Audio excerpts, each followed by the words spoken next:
Hello, everyone, and welcome to another edition of Marvel Talk. I am, of course, Ol'Ed Ed Fries, but this is the host of our wonderful show, the Empress of our local establishment, Peggy. Hello. Peggy, how you doing today? I'm doing well today. How about you? I'm doing good. It's been a week. It's been a week. We had another interesting episode of Daredevil Born Again. That my title for the YouTube stream was too long, so YouTube told me I had to shorten it. So it's just Jessica's back, because the other part of that was all hell breaks loose. I mean, yeah. That's yeah. That's pretty much the whole episode. It was definitely more of a more action-based episode than last week. Yeah, a lot of things happened, a lot less information. I mean, we got plenty of information, but it was a lot more plot driving information than it was last week, where it was like information heavy based on past as opposed to current. So we have 2 episodes left after this, right? Mm-hmm. And generally, the second to last episode is the big one. So that's next week. And this week was pretty big. And I'm like, I'm scared. I'm very, very scared what's going to happen next week, because I got a feeling some bodies are hitting the floor. We'll just, based on this week alone, the amount of, oh, he ain't making it out of this one that happened in this episode to me. I was like, oh, they're gone. Nope, that's a famous last line. There was a lot of that this week. There were so many times watching this episode where I'm like, oh shit, somebody's dying. Mm-hmm. Like, oh boy. Yeah. Oh boy. Let's go ahead and start where the episode starts. Requiem is this week's episode. And of course, this starts basically right where our last episode left off. Vanessa has unfortunately succumbed to her injuries from the boxing fight scene.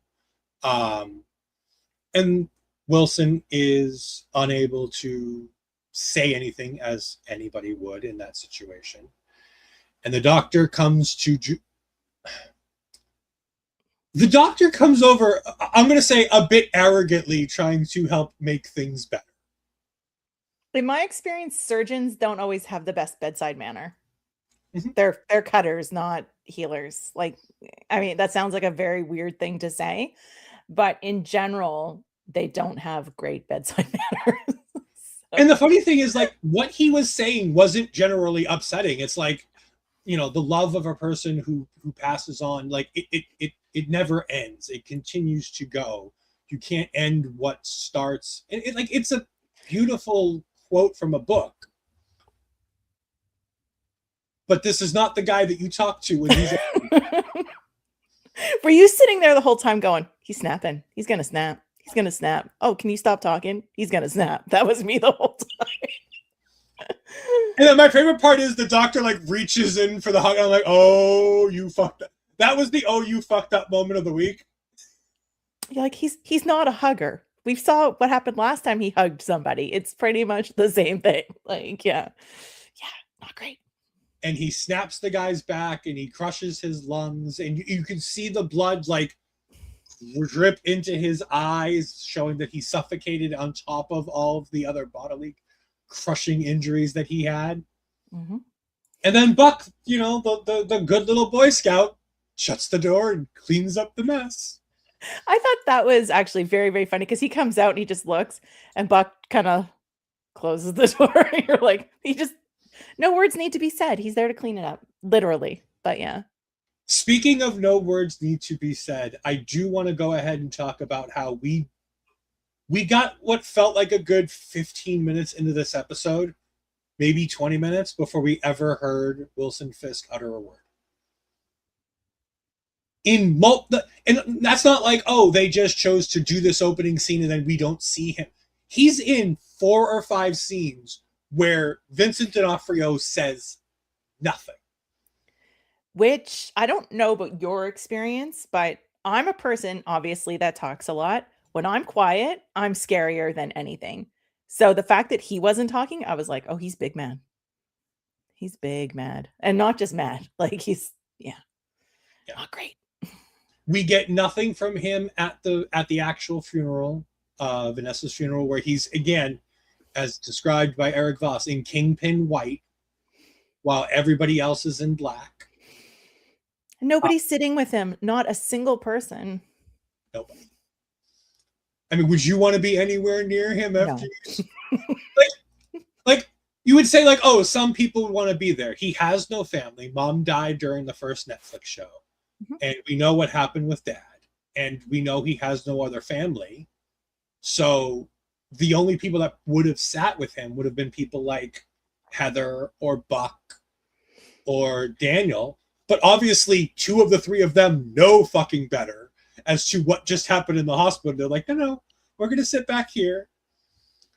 Even Sheila's like, I'll just sit a row behind you, Vincent. It's okay, Wilson. I'll sit right here. Yeah. That funeral scene was a lot.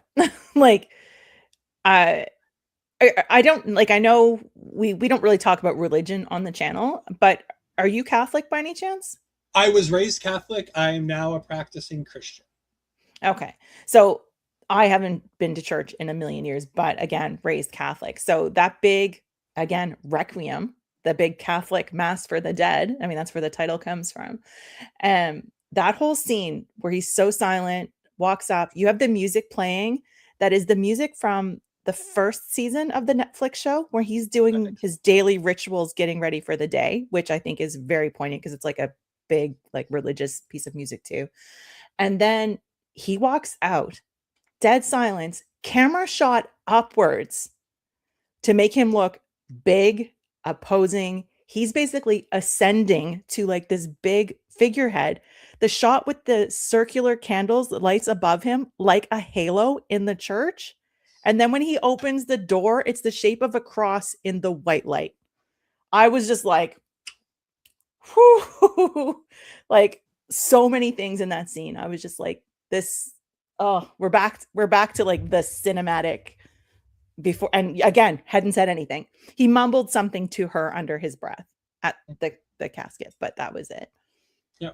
But no actual words. And the only words we get from him are in a flashback as he's having.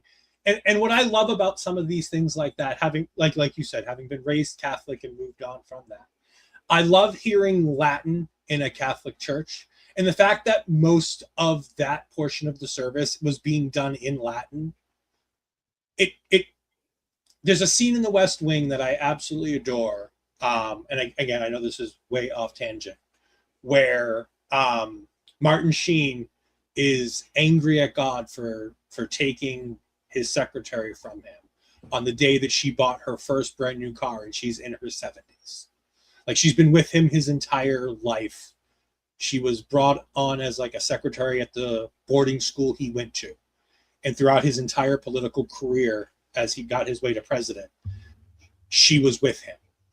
And so at her age, to buy her first brand new car, she was so excited for this, and she was bringing it back, and she got hit by a drunk driver.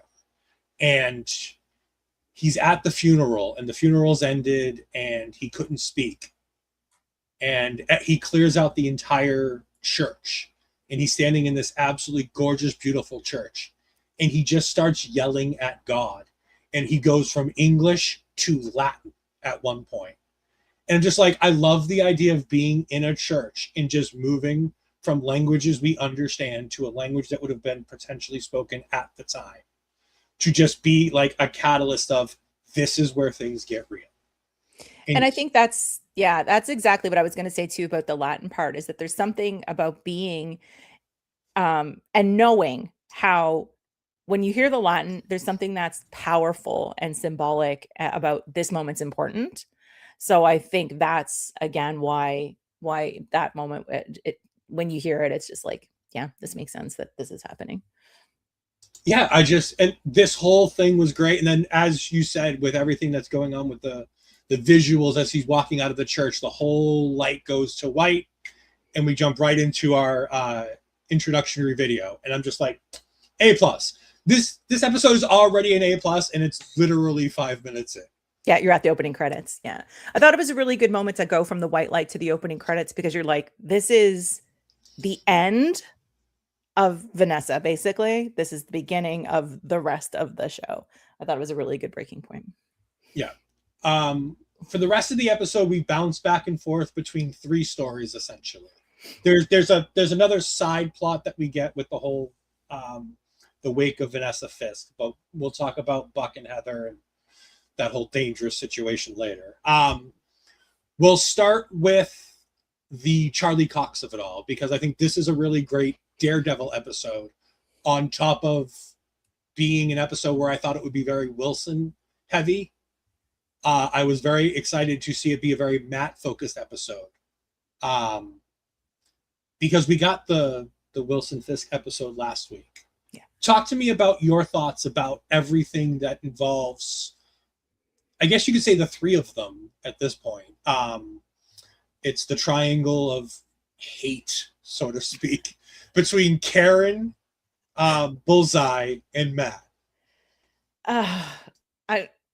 This is such, you can hear I'm just like, this is complicated. I love first when he wakes up, he's like, hello, Karen. Like the same thing he always says to her. It's just like, why are you being so weird? Like, I don't know why it's so creepy, but it is. Her whole, I don't want to say descent into madness, because that feels overreaching, but also a little bit accurate. How she's slowly just becoming a little more unhinged, and Matt's trying to rein her in.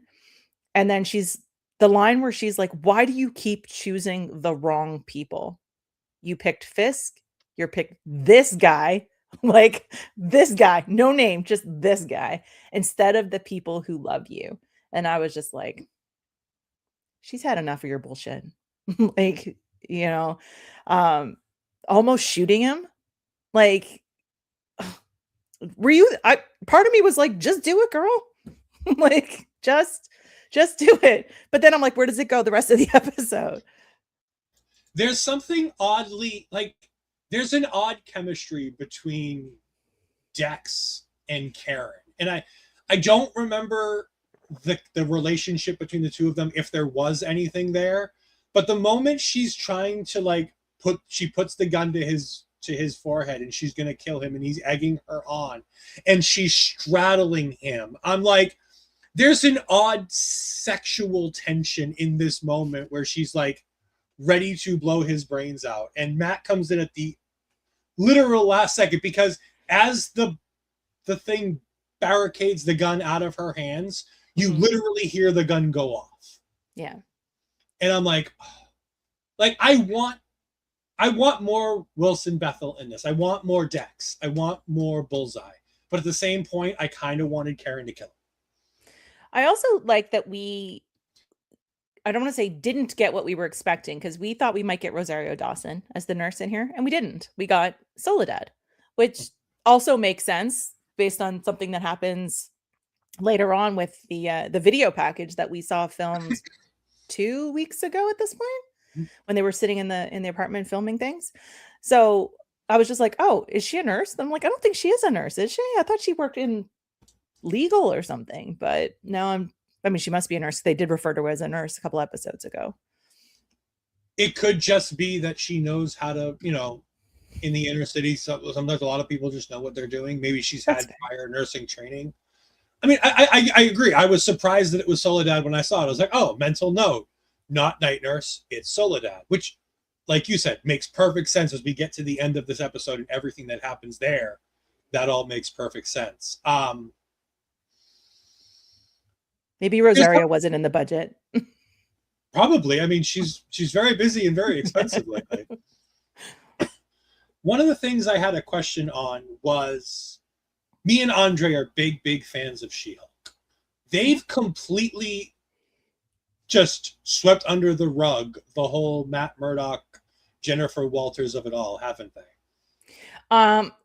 That's something I've never really watched, or that's definitely a conversation for Andre. So that's not. So at the very end of She-Hulk, Matt is out there like on vacation, and they're having like the family barbecue, and they're pestering like them about like having kids and all the generic questions that all the people who just want these kids to get married kind of thing.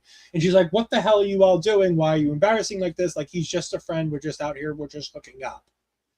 And it's like, we've completely like just swept that under the rug, that like that doesn't exist and has never happened because he's with Karen. We've not mentioned word one of his, escapades on the West Coast ever in any of this. And I'm like, I'm a bit surprised in 2 seasons now we've not heard, like, at this point he's building a resistance. You would think a Hulk might be a good friend to have. The we have a Hulk comment, basically. Yeah. Also she's in legal, so like it would be, he might need a little bit of legal help here with a lot of the stuff going on. You know what? I didn't even think about it. Like I watched She-Hulk, I enjoyed it, but I didn't even think, have we just forgotten her? And maybe that's the plan, is they hope everybody's forgotten her. Yeah. Seems like a lot of them want to just forget that show ever happened, seemingly, which sucks because I thoroughly enjoyed my legal case of the week kind of thing that She-Hulk was doing. Let's move on to, I think, one of the secondary great stories of this episode is Daniel Blake and BB. His birthday weekend, going back home to meet mom, and everything with Buck from last week playing a massive role in all of this.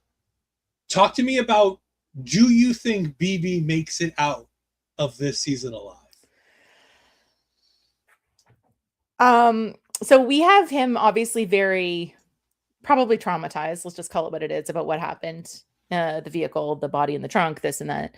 And she's just like, yeah, we got to do something. We got to go out. And he's like, no, I don't want to go out. And she's like, okay, well, let's stay in. I don't want to do that. What are you doing? I'm going to mom's. And I think he's hoping that she'll just move on. And she's like, well, take me home to see mom. You know what I mean? Like, I think she's just, they're friendly or whatever. With everything that happens at the house, she obviously loves the mom. He's super suspicious. Finds the SIM card in her coat that he did see planted. We were sure he did, but then we weren't sure. Confronts her as she's going in for a kiss. So I was like, dude, but obviously this is a big deal. And he says, I can't protect you anymore. I can't protect us. And I'm just like, I'm really worried he's going to sacrifice himself for her. Like, I think BB might survive and he won't. I think it's the other way around. Interesting. The moment he holds up that phone and Buck is calling him to find out whether or not she took the bait on the barium test. And by the way, I love the idea of calling it the barium test because that is a term for that. But I've taken barium tests because I have plenty of stomach issues. When Daniel's like, no, it's a food thing. I'm like, yes, Daniel, it is absolutely a food thing. That's not what he's talking about, though. I loved everything about this, with the mom being the mom from Blue Bloods, from Danny Reagan's wife, to it being her being like this multi-marketing like lady and just like selling something. Yeah. To going ahead and having BB kind of like, we've talked repeatedly about how BB's kind of half using Daniel. Like, she likes him. She thinks he's cool. She likes him as a friend. But like in this episode, seeing that room and seeing his mom, like, she really starts feeling something for him here, to the point where she had written the thing he told her to use it because she knows it's big news if true. And something in her is like, no, I'm not using it anymore. And she deleted it. I also love the idea that it's Ellison, which obviously goes back to I watched New Rock Stars and I figured it out. It goes back to season 1. He's the guy from the paper that Ben used to work for. I see Ellison and I immediately think of Paramount. That makes sense. Yeah. That was funny. It's like, oh, we're going to poke a joke at Ellison being involved in everything here. She's sending Ted Ellison the information. Yeah, there was definitely that moment, because you're right. She went upstairs to go to the bathroom, went into his room to poke around and be nosy, which there was a lot of women being nosy in this episode, but we'll get to that part too. And yeah, immediately was like, I can't do this to him. And yeah, and so that's when she leaned for the kiss and everything sort of fell apart. And I was like, oh, but yeah, I'm not. If she doesn't make it out of the episode, I don't think it's because she's killed. I think she disappears and he might help her disappear, or he's going to take the fall for her. Yeah, those are both vibe. Like I said, I don't necessarily think she dies, but I like posing the question of like, she made herself very expendable in this episode. We'll do this first, and then we'll go back to the larger discussion of JP's other comment, Peggy, related to all. Oh yeah, I've already said that Karen should have shot Dax. I already went on a rant, Jamie. Let's go ahead and dig more into this because we brought it up briefly last week, but more has fallen out since then about this. Marvel not only laid off basically the entirety of their visual effects team and decided to work with freelancers, which again, working with freelancers isn't a bad thing. I'm not against freelance visual effects artists getting work. I'm upset that you had an entire visual effects team that has been so swamped and overworked for the past 3 or 4 years since the pandemic, essentially. And then you fired them all, including the guy who basically ran the department since the beginning of the MCU. That's the one that surprised me the most when I saw that. I was like, oh, they're really getting rid of everybody. Okay. Like, I think it's a good idea to have a visual effects teams that you bring in as freelancers to help take the burden off your team when you're dealing with multiple projects all at once. That being said, you've scaled back the amount of projects that they're all working on at once for the most part, with the exception of the animated side, which again, if you want to beef up the animated side with freelancers, that makes a lot of sense. Because I think that's the least tied to everything else that you need to be. So that can be a team that's just kind of on its own. But laying off so many people, I just hate it because Disney already has a bad rap. And by the way, Marvel and Disney doing this isn't explicitly to them. There are millions of people being laid off in the entertainment industry, whole, from every area of every department of every studio are being laid off. It's just that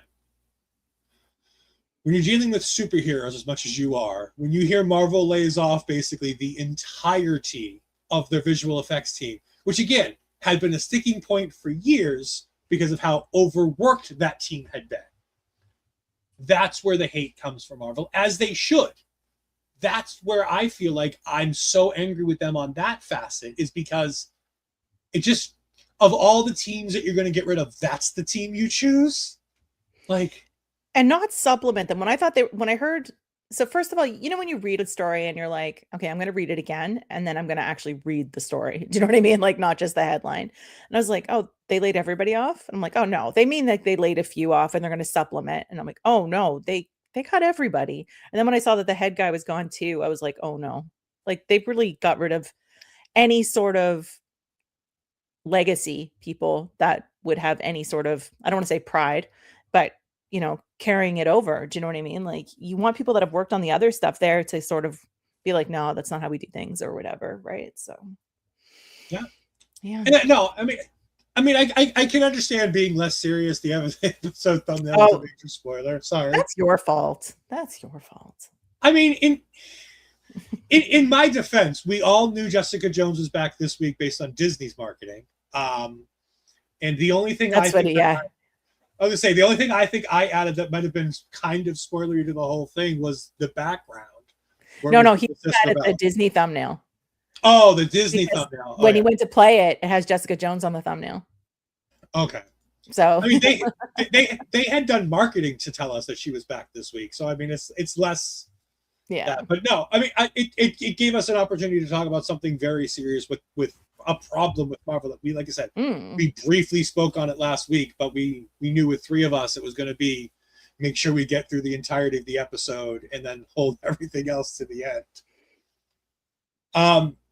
So yeah, we've gone through basically 2 of the big 3 arcs. Let's get to the biggest villain in the entirety of this show. Mr. Charles? No, God no. Powell.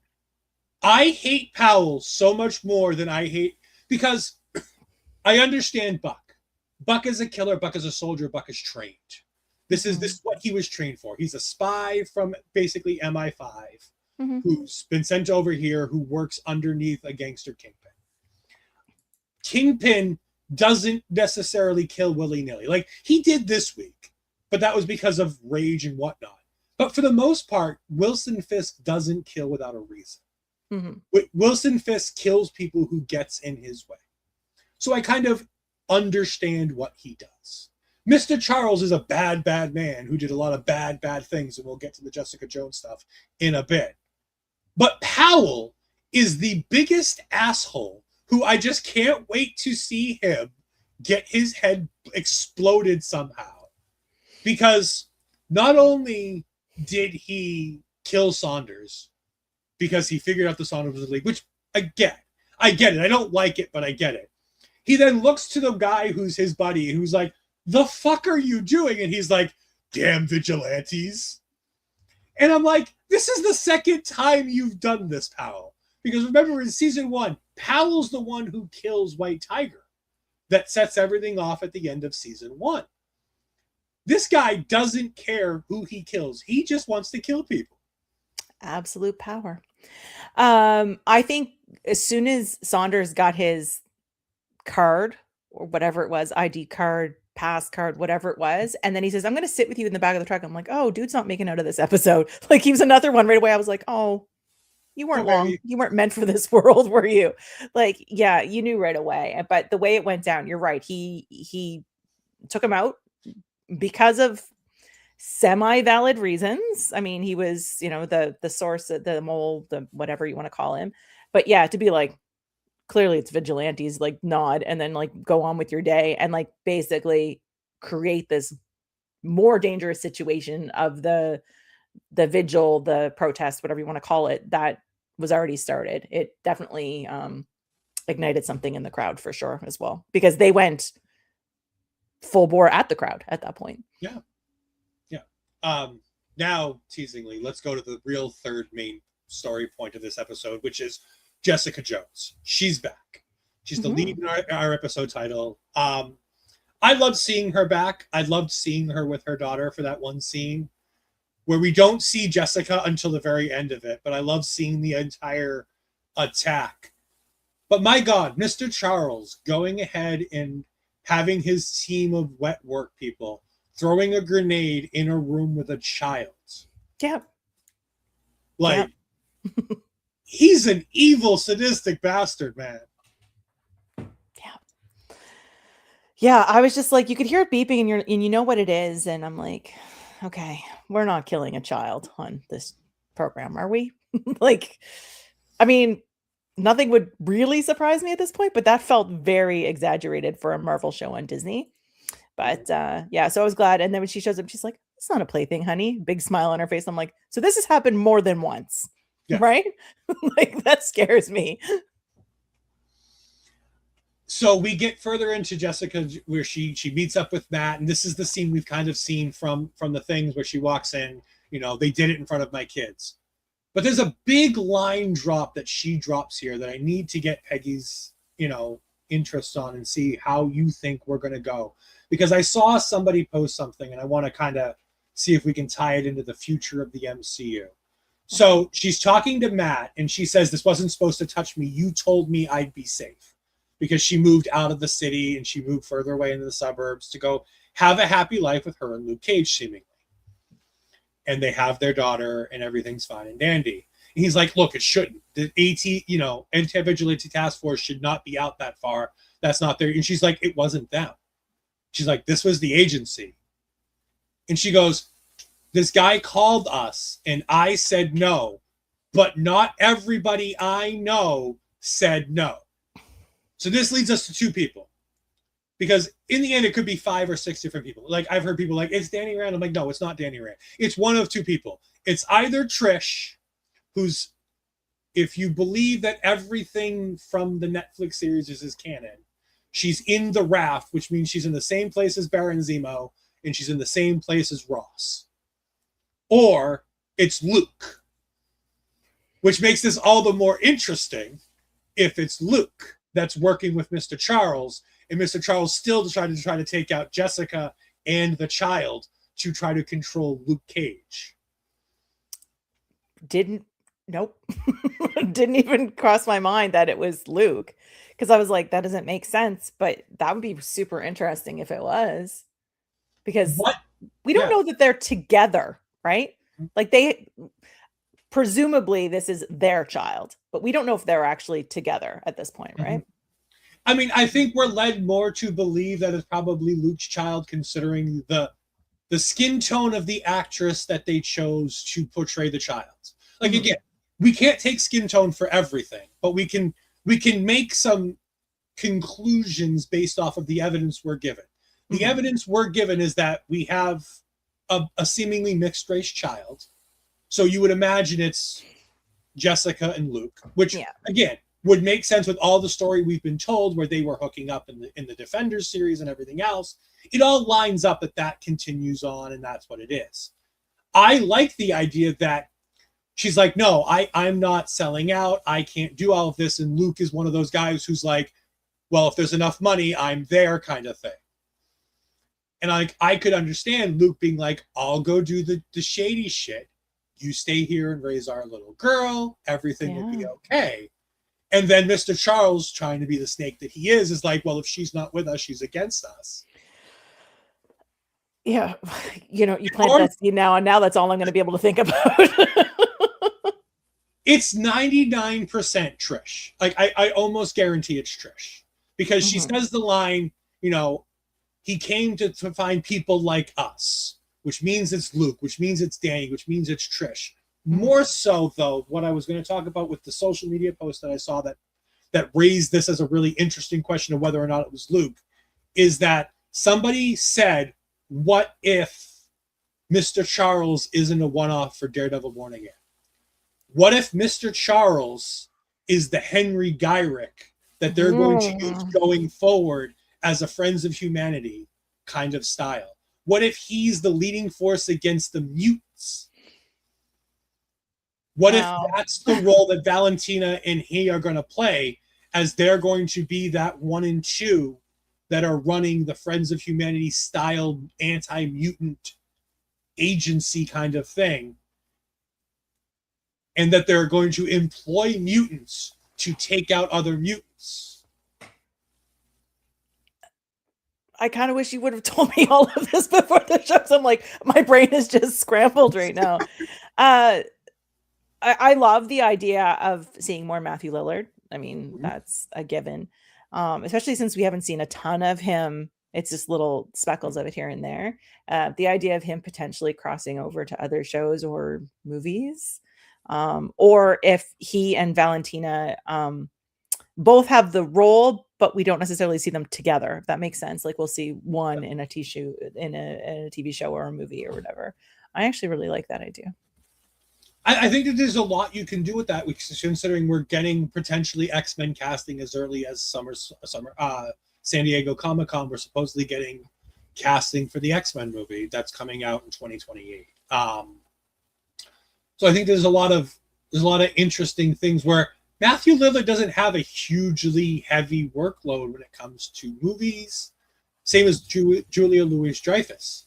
We've already kind of seen them in these roles where they're playing these kind of villainy arcs, and I'm like, there's a chance that I could see him as a Henry Gyrick, as a I hate mutants, I'm doing whatever it takes to kind of eliminate this kind of thing.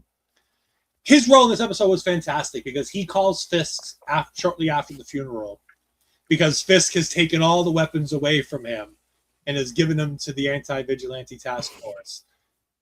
And there's just this little monologue because Fisk is saying nothing, because this is at the point where Vincent's doing his silent treatment during the entire beginning of this episode. And then it's like just continuing to rattle off like little quips and be like, come on, I thought we were friends. I thought this was going to work very well. I liked you. I thought this was all. I'm like, oh my God, dude, you're digging yourself a deeper and deeper hole. And I fucking love it. Yeah. Because there's no way they kill him. But at the same point, they could absolutely kill him. Yeah, him walking into the warehouse and realizing it was entirely empty, and just like realizing that what he thought he was in control of, he was not in control of at all. Yes. And then later on in the episode, he goes ahead and he meets with the mayor, and he convinces the mayor, who's seemingly under Valentina's thumb, which is a huge shock that I didn't think I'd get in this episode. But there's obviously a past between them, and he considers her the small fish. Mm-hmm. And I'm like, wow, okay, so she's there because of him. Interesting. And so then we hear at the end of the episode that the mayor, that the governor has pulled her support of Fisk, that the attorney general is coming back down and bad things are about to happen. And this leads Fisk into the end of the episode. Mm-hmm. The fight scene with Jessica was fantastic. It was everything it needed to be. I love that she hit the guard through the wall, and then Matt opened the door. Yep. And I had to pause it because I was laughing so loud that I couldn't hear the show, because I was like, that's just so ridiculous. But it worked. It was so good. Yeah, I thought it was great. I did love Matt just like walking in and being like, it's Daredevil. And like that's when she like punches through the box and throws it at the guy, being like, how dare you not know who the fuck I am? Like,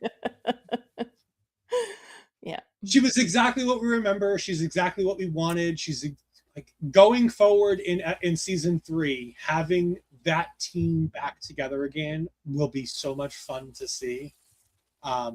Seeing what happens through all of that. And through the mini spoilers that seemingly were spoiled on social media with where the story might be going in season 3 with different things, and seeing how that, and I don't want to talk about them until we get to the wrap up of season 2, right, to see if that's something that gets set in motion here, because I don't want to take, obviously they could be filming things that have nothing to do with what's going to happen in season 2 that are going to be happening in between or could be happening at the end of season 3.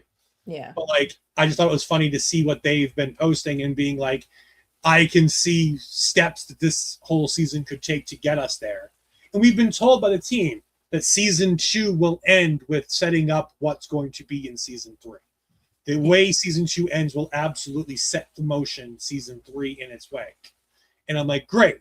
So you can take whatever bits and pieces we're seeing of season 3 and the pieces we know, and we can know that some of this is going to come to play at the end of this season, which is why I want to stay away from exactly what these things are and who they are and what they're doing. Like, we can talk about the people who we know are filming season 3 because there's nothing wrong with that. Like, today we're seeing pictures of a bearded Wilson Fisk. Which was weird. So weird. I was so shocked. I don't know what comic run this is from or what's going on, but I'm so intrigued by a bearded Wilson Fisk. He looked like Odin, to be honest with you. Like, he looked like an Anthony Hopkins Odin. I was like, I'm in for this. Part of me was wondering whether it was just a walkthrough of a scene almost. Oh, and then I was like, oh no, maybe it isn't. I guess time will tell. And again, that's not like a huge spoiler, because basically we're just talking about the Wilson, the Vincent D'Onofrio that we're seeing on screen. And what he looks like, as opposed to like any plot point, because he's in a random jacket. Like, I don't think it's a plot point, but at the same time, it's like they're not going to remove the beard for him to film the episode clean shaven Wilson Fisk. So like the beard's going to be on the character in the season, which I think was really interesting. We move on to the end of this episode, which is basically the fight. This is the 2 fights going on simultaneously with the rebellious people from the Resist Rebel faction that supports Daredevil and the Vigilantes, who are sick of the anti-vigilante task force going on. And then we have the fight under the scenes that are following the exact same things of Wilson Fisk fighting Daredevil for the first time, I think, in either season. I think this is the first time they actually fight each other. I don't remember just the 2 of them. Yeah. Yes. As I was saying, I don't remember much of them fighting each other physically in season 1 that I can remember. Yeah, I'm thinking now too, and I'm not sure. My brain told me that they did have one fight scene, but now I'm not sure. So they very well may have had a fight scene, but like, I can't. It's not as iconic as I think this one's going to be. Like Wilson in, and I love at the moment, like, because like you don't see Matt walk in, but somebody's walking into the scene, and he just doesn't even turn away from Rabbit in a Snowstorm. He's just like, I knew you'd be here soon enough, Murdoch. And without missing a beat, Matt Murdock just goes, look, I'm so sorry for your loss. Like, because Matt feels for Wilson in this moment. He understands loss. He understands pain. He's still like, human. Yeah. And he's like, I'm sorry. He's like, and I love Wilson's response. Is that what you came here for? And he's like, no. Like, fucker, like, the whole city's about to burn above us. And you and me are sitting here fighting about why I came here and what we're going to do. Yeah. And then they have an iconic fight. Like, seeing Daredevil get the better of Kingpin was great. But getting to see how Kingpin fights against somebody who's actually on his level was so fucking cool in this scene. Like, knocking out pillars of the Thing. The way he hits Murdoch and the way it actually affects Matt when he actually connects with these blows. To the point where, at the end of this, Matt's a bloody mess. Destroying the painting. Yep. Broke my heart. Because we started out with him losing Vanessa, and basically we end with the thing that brought them together in the first place. And I was just like, I'm not okay.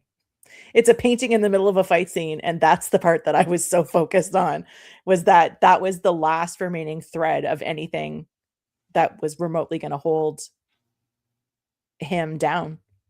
Like, you know, we talked about how he was going to become unraveled. I mean, yeah, destroying the painting was a surprise, but also it's been such a focus of a lot of the episodes. You know, they show it in clear focus anytime we were in that room. So yeah.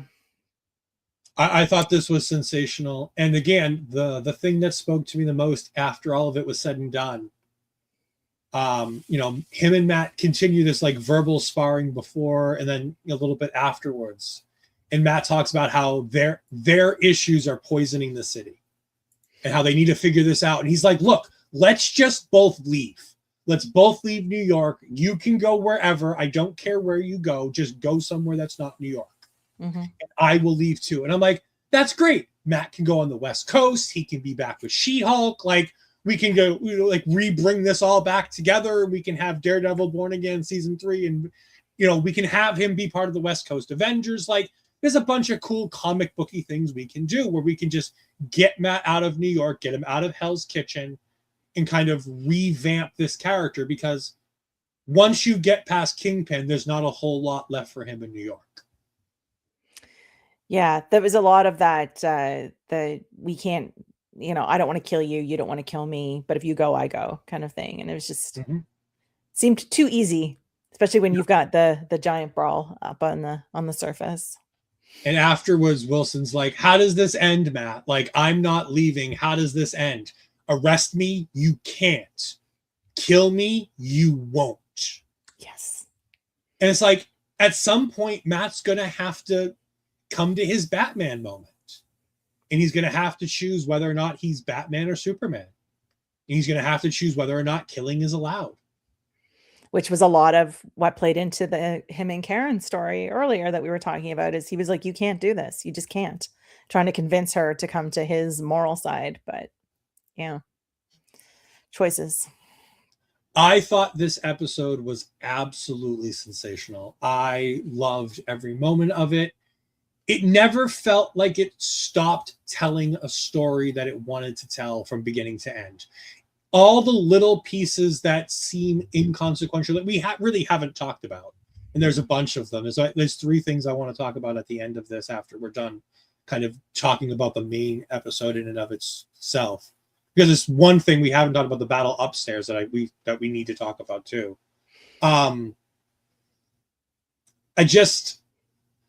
This team has made this potentially my second favorite season of anything Marvel television related. Oh, okay. Period. With the exception of Loki season 1. I think Loki season 1 is the best thing that Marvel's ever done. And that's high praise, because the top of that list is very top heavy. There's a lot of bad Marvel TV stuff that we've had where I'm like, this is fun, but I don't necessarily need it.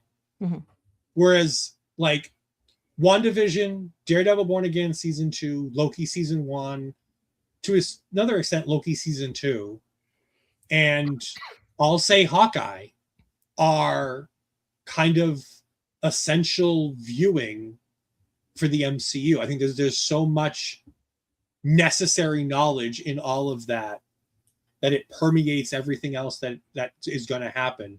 You can almost include Winter Soldier in that, Captain America and the Winter Soldier, or Falcon and the Winter Soldier, as it was written in the beginning, as the number 6 on that, because I think that there's a lot at play there with Sam taking over the mantle and telling that story of getting Isaiah out. But Daredevil Born Again Season 2 has been such a well-told story from beginning to end so far, and we've still got 2 episodes left.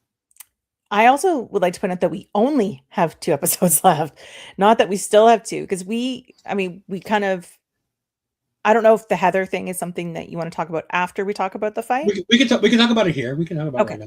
Because, she's having these flashbacks to Muse and stuff like that. And I'm like, there's not enough time to develop that story into anything, or at least it doesn't feel like it. So I feel like that's going to be a story that we may carry over to season 3, because like she's having hints of it and flashbacks of it, but we've only got 2 episodes left, and she hasn't really, I don't want to say hasn't done anything, because she clearly did in this episode. She almost killed Buck. I don't think Buck was ever really in danger, but I know he could talk. That's another thing I wanted to talk about, because we talked about, I read a quote from the actress who plays Heather Glenn, Margarita Livia. Mm-hmm. And she was talking about how in this scene, when they were going over all of this, there may or may, I don't remember the exact wording of whether or not there was a kiss in the scene. And she was like, let's try something different, because I really don't want to, like, the idea of just kissing him in this moment. And that's where the choking scene came from. Mm-hmm. But like, Buck's playing a dangerous game with a crazy bitch. Like, yeah. Like she's lost her ever-loving mind, and he's playing a really dangerous game, telling her to choke him. Now, granted, he can defend himself easily from her. That's not a problem. But like, that's a lot of faith to put in somebody that you seemingly barely know. And the beginning of that scene too, this is where I was talking about how there's a lot of women just roaming around stealing shit. She's up in their bedroom, which is weird enough. And then she's like rooting around the jewelry box and steals an earring. Like, what is going on? Like, one earring, not the pair, one single white and red earring. Which I'm assuming will come back into play at some point. But I was like, first of all, why are you in their bedroom? Like, yeah. This was an interesting scene, but I liked it because, again, it plays off of everything we've seen going forward with them, with Vanessa trying to set them up as a couple, mm-hmm. and this seemingly like amazingly told different version of a romantic love scene, because the amount of intensity and passion that was given between the two characters in this was top-notch, sensational. I loved it. I loved everything about it. One of the other little things that we need to talk about is the idea that the governor wants Sheila to be the mayor. Mm-hmm. She wants Sheila to take over for Fisk, and she was like, "Look, I don't want to run. I'd never wanted to run. That's why I'm a behind-the-scenes lady in all this politics bullshit. Like, I'm not interested in the whole act of running for an office." And she's like, what if he didn't have to run and I could just take him out of power and put you in? And we know she's going to have some sort of semblance of power, because in the Spider-Man Brand New Day trailer, she's handing him the key to the city. Yeah. So there's some semblance of her being in charge of something at some point in the summer. That conversation was happening at the reception after the funeral, which I was like, doesn't feel like the right place to be having this conversation either. But while Buck is also talking, well, I'm sorry, I apologize. But that conversation is happening while in the same vicinity, Buck is talking to her lieutenant governor, being like, she promised she was done. Like, this lady's supposed to be getting the hell out of my way. And it doesn't look like she's stopping. It looks like she's getting ready to be in charge again. And Buck's like, well, the queen, with us, the only thing that stops the queen is God. And he's like, but if you want to nudge her out of the way, we've done that too. Mm-hmm. And I'm just like, oh my God, Buck, don't tell more people to kill. Don't tell more people to start becoming killers, Buck. Please stop this. Bad Buck. And then, of course, we have seemingly the end of the episode, which is the riot up top. Saunders gets killed, which starts the anti-vigilante task force under the guise of the vigilantes having attacked first, going ahead and starting to push the rioters back and keep them off the steps and kind of take charge as now we have reason to, open up our weapons and just go full bore. The resist and rebel after having all of the Soledad's video that was recorded talking about how she was kept in a cage and all these things, like really powerful stuff. And then they all put on their Daredevil masks. And you're like, he has become this icon, this hero, this signature element of the rebellion, basically just before. And I feel like this is another way when they said it's the vigilantes. Now, how do you differentiate who's a vigilante and who isn't? Because they're all wearing masks. Mm-hmm. Again, I think it's sensationally told. And I love the idea that this is happening all right above a fight scene between Matt and Wilson. The other thing with this that we have to talk about is poor little, and I believe was it Jose? Is his? I cannot for the life of me remember the child's name, but it was the one who, when Soledad got arrested, he was the one who was getting arrested and beaten up by the anti-vigilante task force. He was trying to steal the beer. He's the one who slipped the disc into BB's jacket, all that kind of stuff. Mm-hmm. He gets smacked by one of the anti-vigilante task force in the back of the head. He's bleeding from the back of the head. He's barely breathing. And Karen gets caught by Powell. Because her wig falls off too. Yeah. Yeah, so good. And the final image of this being her with her hands up, kind of like blood on her hands on one side, no blood on the other. Like the visual of that being like, it's the two sides of Karen. Like it's, and again, this is probably not what they intended, but this is what I'm reading into this. I'm like, I'm seeing blood on her hands with, I want to just kill everybody. I want to burn the world down. And at the same time, she's in love with Matt and she knows he's right. And it's like, no blood on my hands. I can't do this. And it's that two sides with him ready to shoot her in the face. And you don't know where it's going because literally we just see it. He's got the gun. She's got her hands up and she was just, he just calls her by her name. And that was it. And I was like, oh my goodness, where are we going from here? Yeah. So, Jesse Whitgow, Devon Klinger, and Jesse Whitgow again in this episode. So we've been talking about the pairs. So Jesse Whitgow wrote a portion of both of these episodes, 5 and 6, the Grand Design and Requiem. And Angela Barnes did direct both of these episodes on her own with the showrunners on top of them, kind of making sure that the overarching season-long arc and storyline is being told.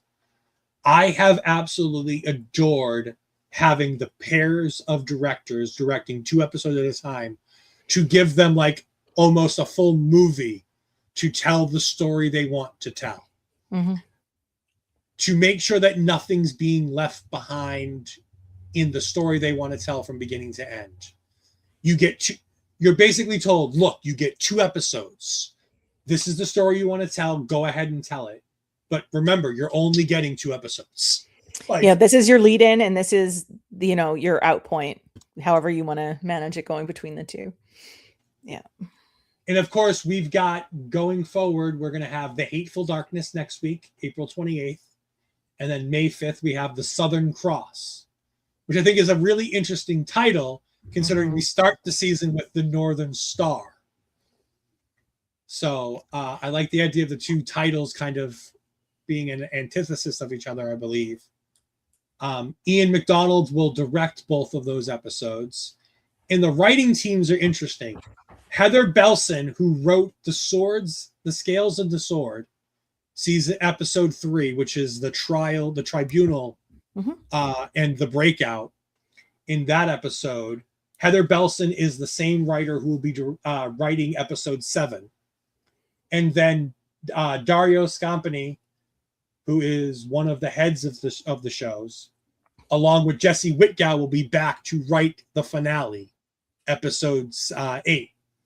Dario wrote both by himself, seemingly wrote both the first 2 episodes of this season. So we're tying in a lot of the writing from every bit of the story in the final 2 episodes, which I think is a really cool idea of bringing it back to everybody's going to kind of get to finish their stories in these last 2 episodes, because with the exception of Chantel Wells, every writer is working on the final 2 episodes. That, which means I'm assuming that we'll get all of the individual stories that we've seen from the other episodes sort of tie in and wrap up. And it makes sense to have the writers that wrote those stories to pull the pieces together. And again, this is why this season is so good, and why this season rates so highly for me, is that it jumps so high because of how hard they're working to make sure it's interconnected. With how hard they had to work last season to try to get everything back on track, to be able to have the ability to do that this season was really cool. This was a sensational episode. Peggy, thank you for joining me on this journey. Of course. Before we go, you did drop something in the Marvel Talk chat, so I did want to go ahead and bring this up to you. Okay. Give me your thoughts on the trailer for Spider-Noir. It's Nicolas Cage. I'm all in. It doesn't really matter. You know what? I love anything noir. I love Spider-Noir. I love that whole genre of film and games is something that I'm in love with. And all the trailers that I've seen so far, the big bads, yeah, I'm eating it all up. I can't wait for it. And it's going to be on Amazon Prime, so the budget should be really good. The production value should be really good. I do want to bring up something I said, because I think it's kind of hysterical the way I worded this. It might not be epic, but it looks like a rewatchable show for sure. Yeah. And I think that's how I feel about most superhero things, most anything of that sort of genre, is if I can, I always just say, if I can sit for 2 hours or however many hours a TV series is and forget about real world for a few hours, that's really all I need from a TV show. I don't need something that's going to be nominated for an Oscar or an Emmy. Just give me something fun. Yeah. I think Nicolas Cage is going to be a lot of fun in this. Hearing Nicolas Cage's voice under the mask of a Spider-Man is one of the craziest things that I never thought I'd see in a reality. And I love the idea, like in this trailer, they're talking to like the actual Nicolas Cage about the show. And he's like, dude, this is another world. Like, I don't have to worry about anything. I just got to get to do my own thing and have a bit of fun and really, you know, embrace the noir aspect of like a villainy type of Spider-Man. Like, this isn't a hero Spider-Man that we're all used to. Yeah. Like, this is a Spider-Man who just doesn't really give a shit, and he's doing it for the glory as opposed to doing it to be a good Spider-Man. And I'm just like, I'm ready to. I enjoy Nicolas Cage. I'm not this Nicolas Cage hater that a lot of people are, where they're like, boo, Nicolas Cage. I think Nicolas Cage has a lot of really good things. Gone in 60 Seconds, one of my top like 20 favorite movies of all time. It's just so silly, wacky that it's great. Yeah. But I'm very excited for that, and I hope that we get to do some talk for that going forward at the end of May, because I think that would be a lot of fun to talk about that after we get done talking about this, after we get done talking about the one shot for the Punisher that comes up the May 12th. That will drop for us May 12th, so I'm very excited for that. And then Spider-Noir drops May 28th, I believe is the date on that one. So, and in between those two is Star Wars Mandalorian and Grogu, which I'm just going to drop the news. Bobby's not here to stop me. I'm joining Bobby to do a review of that. Oh, I'm having some fun with that one too. Okay, good. I haven't talked to anybody about it, but I remember that before you were like part of like the Ol'Ed family, I had brought up to you and I was like, hey, I know you're a Star Wars person. Do you want to come on Ol'Ed and do like a Mandalorian and Grogu thing? Because I'm so here for that. Oh, Bobby's here. All right, Bobby, I'm joining you guys. I'm seeing it opening weekend. So sorry, yeah. I totally broke the news. As we got closer to opening weekend, I was going to be putting in the chat like, hey, who's doing the review for this? Because I'm joining in. Yeah, he reached out the other day. He's like, you're seeing it opening weekend, right? I'm like, yeah. Of course she is. But we do. Speaking of Bobby Munson, Bobby will be joined by Papa Smokes in just a few minutes. So we do have to get out of here to give them time because they do start at 9:05. Peggy, where can the good people find you? And what did you review this week on OpheliaPayne.com? So OpheliaPayne.com, you can find my reviews. I dropped Shantytown yesterday or the day before. Super fun, cozy city builder. Yeah, next up will be probably the Rogue Prince of Persia. But yeah, I got about 5, 6, 10, so many games on my backlog to review. _Ophelia_Payne on my social media to see where you can find me. And yeah, I think that's all I got coming up. Don't forget to join her every Wednesday at Pario Magazine, and you can find that at this comment right here at Pario Magazine. At this comment, I'm angry with Disney. Yeah. With Jamie, the man with the best mustache in YouTube. Not the best mustache wrestling, because we do have Richard Holiday, and I can't upset Richard Holiday. He's here way too often for him to hear that I don't think he has the best mustache in wrestling after having watched his interview with Simon Miller earlier today, because I fell down the rabbit hole of Simon Miller's new YouTube channel, and I love it. You can, of course, find me with Astrid every other Tuesday night on Taking Over. You can find me at these places, but they don't matter. Please make sure that you are indeed following our local establishment, Ol'Ed Podcast, on all the great social medias. Our local establishment on YouTube, our local establishment on Twitch. Remember that you can go ahead and give us a follow or a subscribe. Give us a thumbs up on these videos as they happen. The day after any live show, you can go ahead and give us some hype to go ahead and hype these videos so that more people see them as we continue to march to our YouTube partnership level 2, which will let us go ahead and monetize videos. But right now, if you want to have any comments that you definitely want to have us read out, as long as they are appropriate, I'll be going ahead and reading those comments on any show that I'm on. If you go ahead and give us a super chat over $2, because the $1 super chat option does not let you type out a message.